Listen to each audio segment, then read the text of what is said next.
to Jenny Wenzel, our program intern and NPH candidate at George Washington University. And she's gonna give a presentation on just some of the Food as Medicine initiatives that she's done lots of research on. So Jenny, take it away. Thanks, Esther.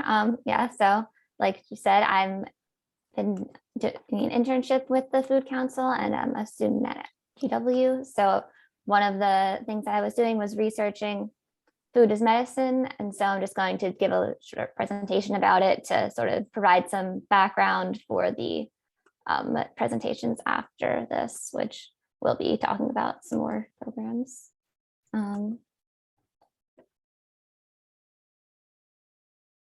Okay, so first of all, just a background of what food as medicine is. It's basically any programs that link health and nutrition, because although nutrition impacts a lot of different health conditions, then traditionally it hasn't been a part of healthcare. So food as medicine is bridging that gap. And usually these programs provide both food and nutrition counseling to patients with food-related illnesses and often food insecurity as well. There are 3 main types of interventions, and I'm going to talk about each type in the next couple of slides. So the first type is medically tailored meals. These are complete, ready-to-eat meals. They're often tailored to specific dietary needs, like low salt for patients with hypertension, or things for patients with renal failure. So these are designed for patients with more severe illnesses. They actually were first created to address the health needs of patients with HIV and AIDS, but they've since expanded to other things. And just a note about the picture, MealPro is a medically tailored meal company. I won't be talking about it, but they happen to have a free picture online. So, okay. And these have been found in multiple studies, one that was specifically on dually eligible Medicare and Medicaid patients, and one for a larger population cohort, to be associated with fewer inpatient admissions and emergency room admissions, and that's lower healthcare spending. So that's a net benefit. And also participants have reported in qualitative research that it helps them to feel reduced stress and a better ability to manage their illness, since they know they're going to get these meals already made that they know are healthy and fit their dietary restrictions. So the next type is medically tailored groceries. This is kind of like one step down from the medically tailored meals, in that these are unprepared ingredients, so the participants can prepare their own meals. So these are usually designed for patients with less severe medical conditions than medically tailored meals, because they are able to cook for themselves. And they'll usually also food insecurity is a criteria for getting this. And these are sometimes provided as a grocery package, which could be delivered similar to the medically tailored meals, except with ingredients, or participants are able to choose their own foods in more like a food bank type model.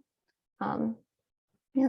So there's actually been a little less research about this type, although it seems to be pretty common for when hospitals have been implementing these interventions to use this. But one study I found showed how a hospital-paced medically tailored food pantry was very popular with clients.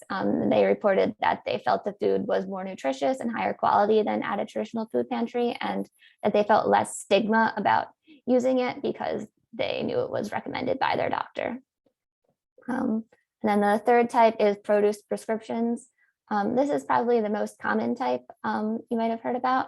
So this is either directly receiving produce or receiving vouchers to buy produce that serves as a supplement to participants' diets. Usually they get like vouchers or coupons for either farmers markets or grocery stores. And this usually serves a broader range of patients than the other two. They can have any kind of diet-related disease, not necessarily the more like severe illnesses, the other ones. So since this is a little more common, then there was actually a systematic review that I found on this, and they showed that there was a 22% increase in fruit and vegetable consumption. And other research has also shown that it increases people's spending on fruits and vegetables, which makes sense because they have this extra money to be able to spend on it. And the variety of fruits and vegetables that they eat, like people are able to experiment a little bit more because they know that they're just not going to lose money from buying something that they don't end up liking. And participants also have reported just increased knowledge of and access to produce from participating. But there's been less research that's found specific health impacts, but it's definitely a positive impact on diet. So for some examples of more large scale implementation, the first thing I wanted to talk about is WIC, because that technically is a food as medicine program. It was established in 1974 before food as medicine was even a thing, but it does fit the criteria to be considered food as medicine. So, and that, in case you aren't familiar with it, is for low income, pregnant or breastfeeding women, infants, and children under 5 that are at nutritional risk. And they're able to get like a specific package of food. But then there's also a couple of states that have implemented food as medicine programs. In California in 2018, they created the Medi-Cal, medically tailored meals program. So this is for Medi-Cal, which is the California Medicaid program beneficiaries with congestive heart failure.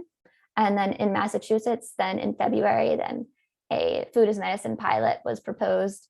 This would be for Mass Health enrollees with any diet-related health conditions, and it would include medically tailored meals, food packages, which is the equivalent to the medically tailored groceries, or food referrals, which is the equivalent to the produce prescription. So all 3 types. And then a couple of examples of food as medicine programs. So in DC, then a medically tailored meals program is Food and Friends. So they serve clients with cancer and various other qualifying illnesses. And this operates in DC, parts of Maryland, including Montgomery County, and in parts of Virginia. So they've served a lot of people, 1.2 million deliveries in 2020. And then DC Greens has this produce prescription program, Produce RX.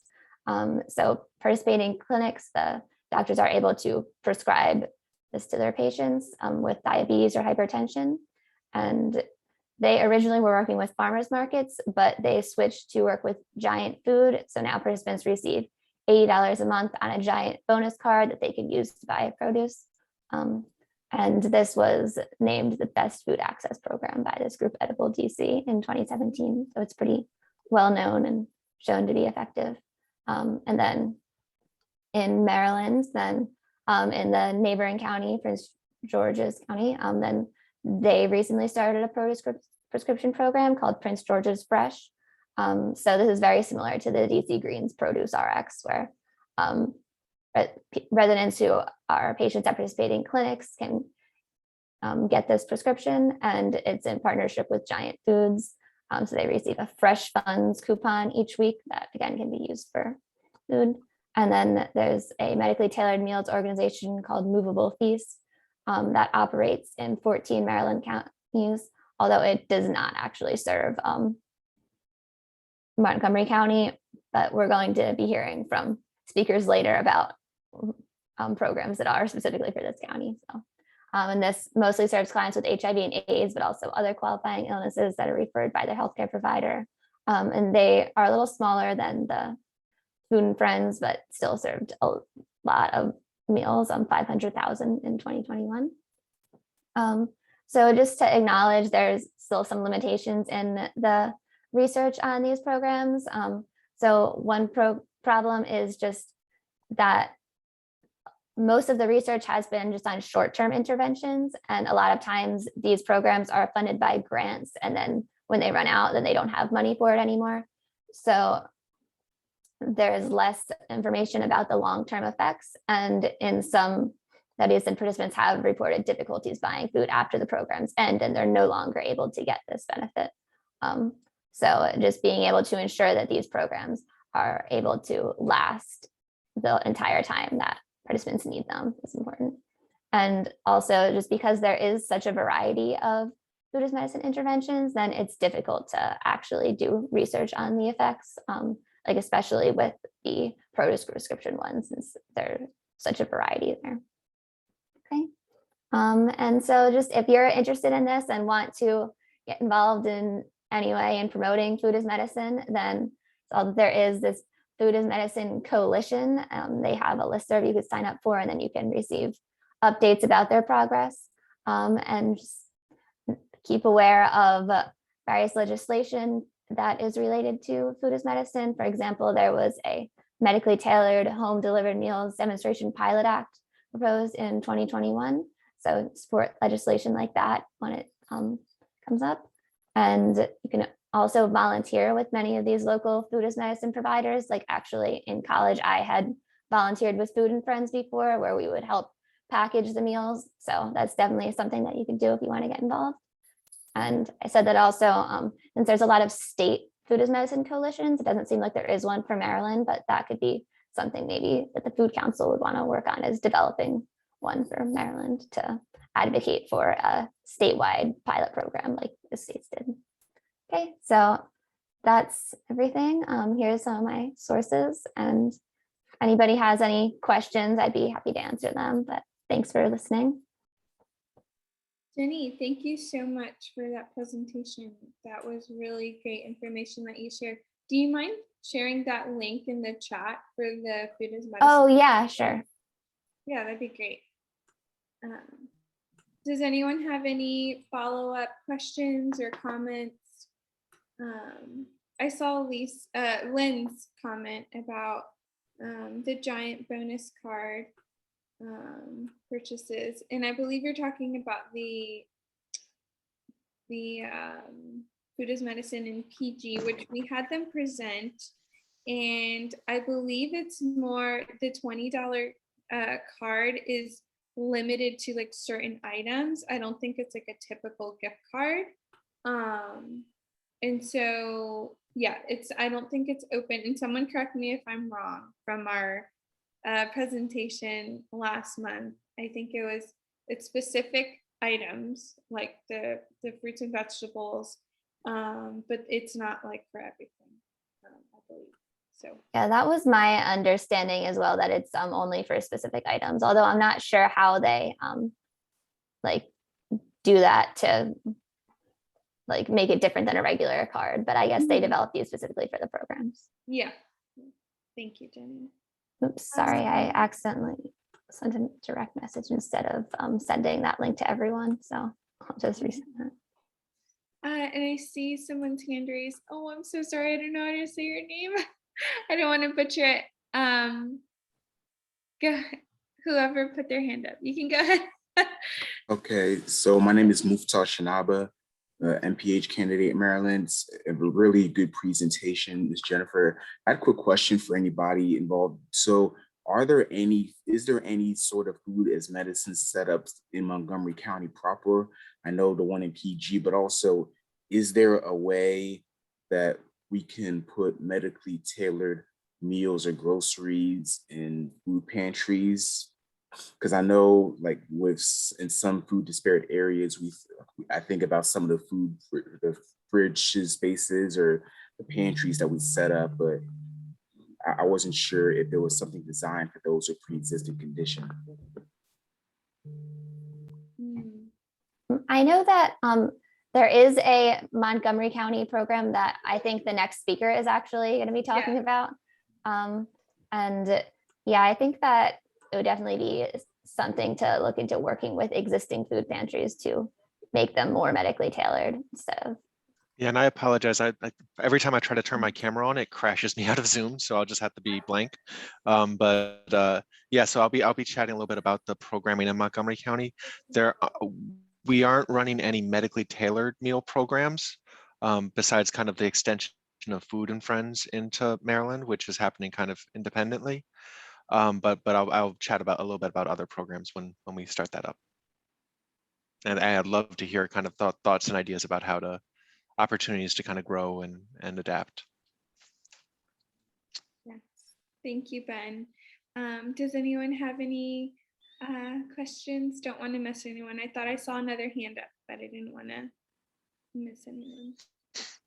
And then Cynthia said Mana Food Center has special boxes as a way to provide some form medically tailored groceries. Cynthia, do you want to share a little bit more about that? Oh, you're on mute. I'm sorry. Sorry. Yeah, I was just saying, although we don't currently, or we don't provide medically tailored meals, we do have medically tailored groceries. So participants of MANA,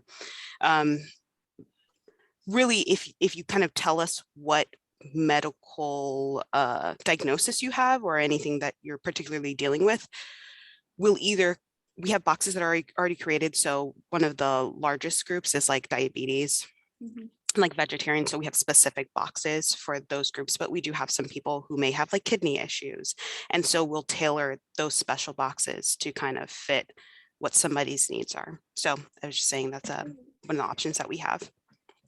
That's awesome. And so is it like you guys work with the participant directly with what they can eat, or you all have someone that you consult, like a professional? Yeah, so basically the participant comes to us and says, hey, I'm dealing with X, Y, and Z. And I'm a licensed nutritionist, but also Jenna Umbriak, who's our director of programs. She is also an RD.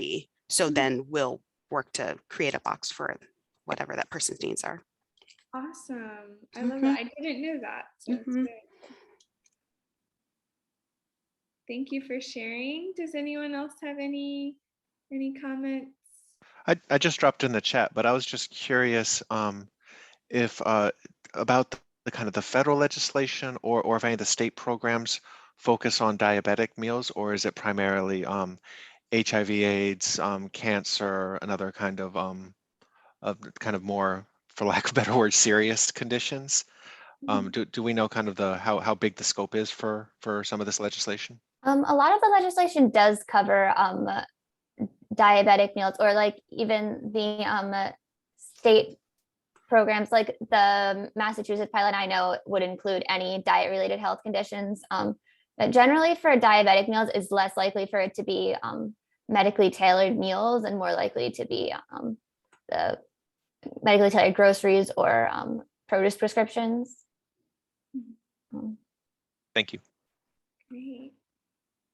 Thank you. Does anyone have any other questions or comments? Well, if anything comes up, please feel free to drop anything in the chat and we will address it as we see them. And so thank you, Jenny, so much for your presentation. That was wonderful. And thank you for all your research that you did and sharing the results with us. That was really great. Thank you guys for listening. So next up, we have Ben Turner and Isabel Rodriguez from the Primary Care Coalition. So Ben is the director of the diabetes program, and Isabel Rodriguez is a program manager for diabetes education. So we are so honored to have them with us.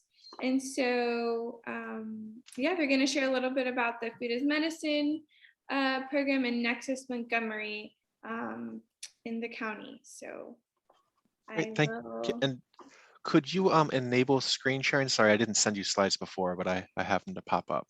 That's okay, no worries. Thanks. Oh, there we go, great. All right.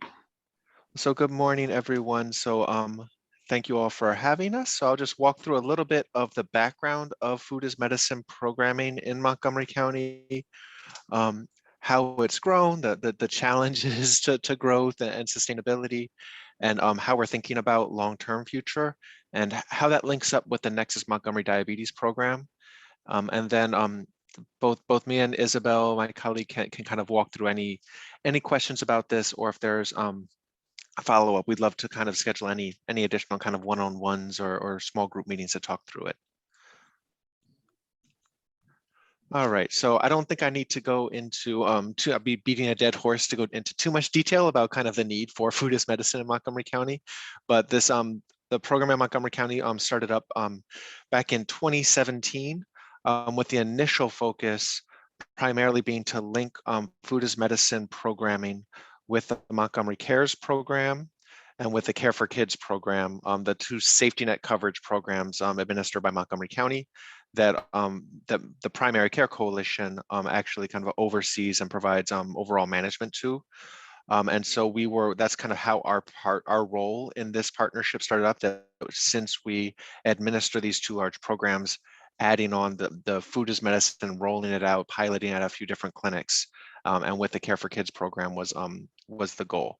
And so just for a little bit of background on that, so this is a population that is about 25,000 adults and 6,000 children, although those numbers are growing, and they're all low income. The majority under the federal poverty level, but the threshold is 200%. And they are ineligible for Medicaid coverage due to their immigration status. And so there's a population that faces almost every kind of social and economic barrier to health access and food security. And so that was kind of the goal of starting with this population, that they're not eligible for SNAP, that they're largely ineligible for Medicaid, and so trying to build out programs aimed at the safety net. So as Jennifer described, there are different models for food as medicine. I've always really liked this pyramid view, where at the base of the model is kind of the most broad, open-based preventive interventions you can think of for a food as medicine or healthy food access program. And at the top is the intensive, highly tailored, often linked with a dietitian or nutritionist and a clinical team to put together the meal. And often then linked with kind of at that top of the pyramid, the ones that are more likely to be reimbursable clinical interventions. So the two models that we pursued kind of at the same time in our rollout of food as medicine was first a fairly targeted and intensive model. So not up at the top of that pyramid, but we did target high-risk patients who either already had a diabetes diagnosis or were pre-diabetic with multiple other risk factors of diabetes. And as I mentioned, they were already high-risk patients because of their status in the safety net, that these are all patients with the kind of economic and social barriers that we thought would be helped by food assistance. And so that when we identified these patients, the goal was then to provide 12 weeks of weekly food assistance at no cost to them, paired with group and one-on-one education. And so this was a mix of food pickup, where they would come to a centralized location to pick up the food, usually get some educational intervention there, and then head on back. Or they would have the food delivered and then get one-on-one education or a separate group education. And so Cheer, who some of you all might be familiar with, kind of developed this model and been focused on Long Branch and extending out into East County some.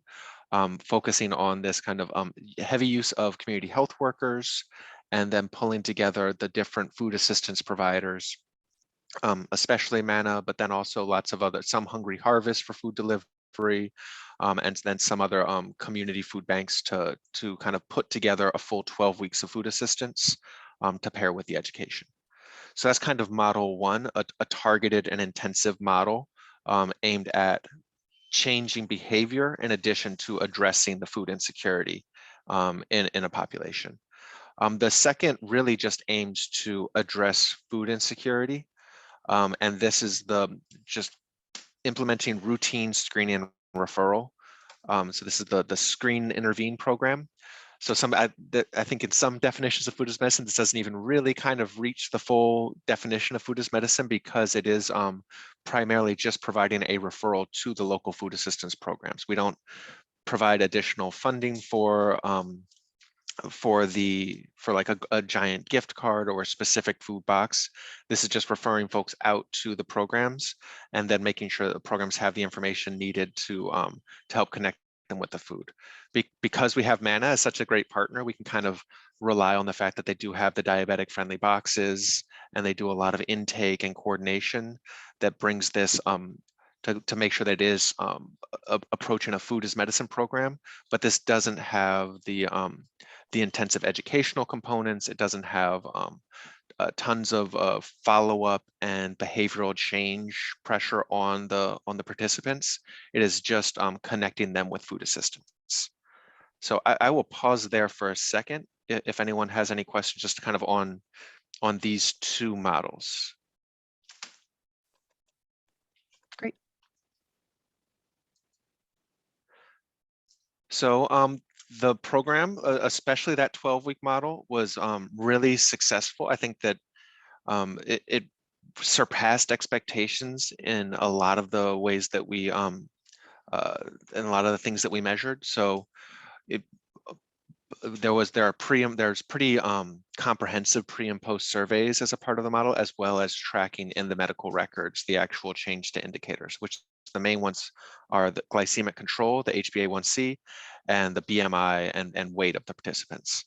And so we did find that participants self-reported less fast food, using less salt, less soda and juice, and buying and eating more fruits and vegetables after the program.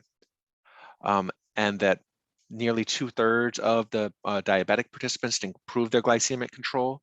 I think the average was about a 1 percentage point increase. So that's pretty good. That going down from 9% A1C to 8% A1C is a pretty significant improvement in control. And about 60% of participants either lost weight with an average of 9 pounds of weight loss in 3 months, which is a pretty big effect, or maintained in a healthy BMI range. And we found that both of those health gains were sticky, with about almost 80% of participants maintaining those gains 3 to 9 month follow-up surveys. So again, we were not we did think that we would have an impact on glycemic control. That's a pretty sensitive measure. That just putting some pressure and a little bit of nagging and follow up on folks, you can get some improvement in A1C numbers. But having an average of 9 pound weight loss so quickly was really surprising to us, and that it's held. And we think that a lot of this effect is the combination of the pairing healthy foods and access to them with some of the social pressure and education of group and one-on-one education. So we were really excited about this model and excited to expand it. So we've been working, because the Primary Care Coalition administers the Care for Kids program. We were trying to expand out to have really have routine screening for food insecurity for Care for Kids. And the Montgomery County DHHS food security team was working to implement this in the school-based health centers as well. And so this was back in 2019. And kind of what was the constraining factor on this was the cost of education. That our food assistance partners are tremendous, are able to kind of scale up. We weren't reaching a ceiling on access to food yet. It really was making sure that we could, as we identified families that would benefit from education, having community health worker salaries and costs covered, as well as all of the recruitment and coordination to run group and one-on-one education programs. And we were mostly relying on grant funding for this. And so a lot of the state or federal legislation to implement a medically tailored meal program would be tremendous, but it would not help this population, since they are ineligible for all the different types of coverage. So we were looking at this as a program where we were going to be relying on grant funding, and then possibly integrating it with the help of the county as part of the core benefits of Montgomery Cares. But that was kind of going to be down the road a little bit, since it is a big increase in costs. Kind of the challenges, I don't think I need to belabor the point of COVID. Every single part of the program was disrupted by COVID. The clinics were overwhelmed and really doing screening and referral, expanding out the number of screenings you do, asking clinicians to refer to additional services. Group and one-on-one education was a real challenge. And then group food distribution became, again, just a challenge to do anything in groups or in person. We shifted a lot of our grant funding just to address the immediate acute food insecurity. I think everyone remembers 2020, just how bad it was. And a lot of our funding just went to provide emergency boxes to families that were isolated, out of work, and ineligible for other programs. And since then, we've been working, so CHEER has been doing great shifting to a model of virtual group education and one-on-one telephonic education, still showing significant impacts of the program. We do feel like a lot is missed by not having that in-person peer group together. So our current state of the programs are, so we are continuing to screen and refer Care for Kids families. We're working with our team to ramp that up to make it again a routine part of the annual re-enrollment into the Care for Kids program. So all 6,000 families need to re-enroll into the program each year.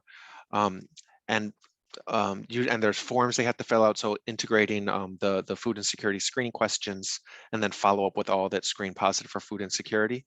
And then also we've been working with the Rocking Horse Center that where all international admissions for the Montgomery County Public School System go through Rocking Horse. And we have enrollment workers there to both get the kids enrolled into Care for Kids, but also for those families that are very newly arrived to the county to also screening for food insecurity and helping to refer them to local programs. So I mentioned that CHEER's Long Branch Healthy Food Access Program continues. And then we're working with Community Farm Share, and Jennifer's on this call and talking after me, to pilot a new kind of model of food as medicine, where instead of an ongoing screen and refer, it will be identifying a batch of targeted participants, diabetic patients at a safety net clinic, and referring them to the program and enrolling them in to have a share from the Community Farm Share. And then finally, the last thing I'll talk about is the opportunity to integrate into the Nexus Montgomery Diabetes Program. And so really quickly, so if folks aren't aware, so Nexus Montgomery is an independent program. It's a partnership of the 6 hospitals in Montgomery County that really just aims to coordinate activities to reduce unnecessary hospital utilization and improve overall health outcomes. And so the Primary Care Coalition staffs Nexus Montgomery. So I've kind of, in addition to my role working on Primary Care Coalition funded and pulled together projects, I also run the diabetes program that is funded through the Nexus Montgomery partnership. I'll skip this. We've done a lot of really great work in the past. I feel like I'm running too long, so I'm going to skip over some of this. But so the meat of it is that there are 2 programs that the state is funding the hospitals to really significantly expand: the DPP, the Diabetes Prevention Program, and the Diabetes Self-Management Education and Support Program, DSMES. So DPP is targeting folks who are at risk of type 2 diabetes. It's a year-long, led by a trained health coach that can be a lay health promoter. You don't need a clinical background, and can be offered in community settings. There are generally no co-pays or co-insurance for participating, but it is a full 12-month program. So it's a big commitment aimed at behavioral change. And then DSMES is more clinical. It requires a clinical referral and a diagnosis of type 2 diabetes. It's linked with a care team and it adds up to 10 to 12 hours of education, usually delivered over the course of anywhere from 4 to 8 weeks of education. Usually group education, and for most health coverage is a 20% coinsurance. So we're working on expanding the number of programs that are available for these and addressing all of the different barriers to go through these programs. And again, I won't get into too much detail here, but we have a full 5-year work plan. We have just started year 2, and this is our year of all hands on deck outreach, while we scale up the number of program capacity. But pretty quickly, just to reach the goals, we're going to have to think up new ways to deliver the programs, new partnerships, and new ways to just make this work at scale. And so we're really excited to start thinking and piloting different ways that we can link food assistance and food education with these clinical diabetes education programs. And so I'll just talk about a few of the different ways that we're planning. So the first is kind of the most directly related to our conversation today, is just we're going to start referring participants who have completed the DSMES program. So this is diabetic patients who have gone through this 4 to 8 weeks of diabetes management education to that kind of traditional 12-week intensive intervention. And so we're going to be trying to target the DSMES participants that still have poor control of their A1C to see if we can move the needle on them some more and have just a real value add to the program.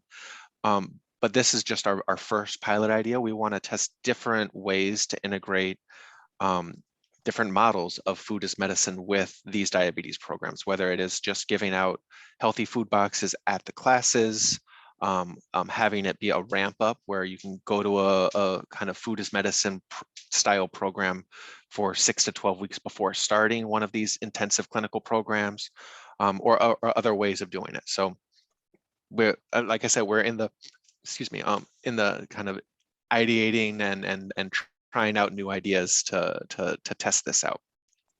So in addition to kind of integrating direct food assistance with the diabetes education, we also want just to have a flow of the participants that even if we're not, even if we don't have a formal food as medicine program, we want to be able to link food assistance providers and food education providers with these diabetes education classes, so that could either be outreach that we conduct at community food distribution or education events to recruit people to the programs, or during once people are captured by the diabetes education, to refer them out to the programs and help to get them connected and enroll in.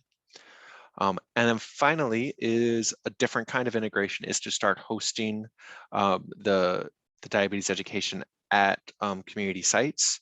So there's a lot of different ways to do this, but the simplest two are that community organizations can partner with existing DPP providers so that they can send out their DPP team to offer education on site. So it can be just concurrent with a food distribution event or another food education event, that there can be a DPP class at the same time. And then the alternative would be that these organizations can become certified as DPP providers, have health coaches, and either directly receive reimbursements from Medicare, Medicaid, and private insurance, or kind of have an umbrella organization that does that part, and they just have the health coaches and team. So I know that's a lot. I'm happy to kind of bounce around in the slides, or I can just kill this if people want to get out of PowerPoint.